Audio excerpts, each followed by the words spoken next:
新闻头起先来关心新竹的竹北曾发生假事闹涉爆炸意外，新竹县长嘛是新竹假事的董事长杨文科，今仔日去甲居民会室的，强调因所有的损失，县府拢会来承担。若检方嘛有去现场勘验，依照公共危险来侦办，会查清楚感受人疏失造成的意外。我们尽一切力量。就是小孩子先放。好，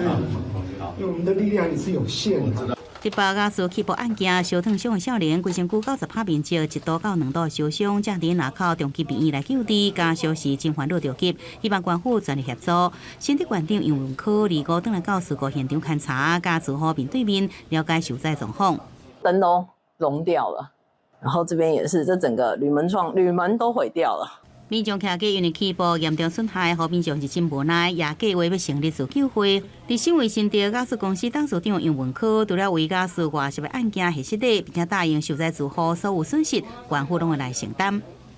我们表达万分的歉意，那我们会负责一切的损失跟医药的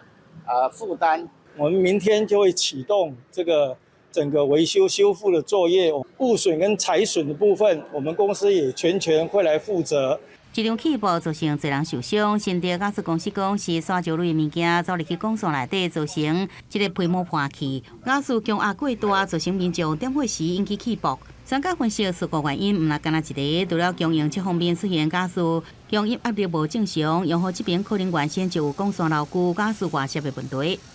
第一个是因为管线本身在设备端发生的状况，在用户端这边可能它本身的管线比较老旧，或者是已经有泄漏的状况发生，所以这可能是2件事情刚好在同一个时间发生的结果。专家建议要定期检查天然气假释设备，若是疲劳假释味，也是发现假释点火点袂啥多，有可能是假释外泄的问题，要赶紧找水电行来确认状况。新竹地检署检察官2号到事故现场来勘验，会以公共危险的方向来侦办，要来调查是人为也是相关的作业疏失造成灾害。另外是不是约谈杨文科？检方强调侦查无公开，无得说明，不过该查的证据拢会继续来查证。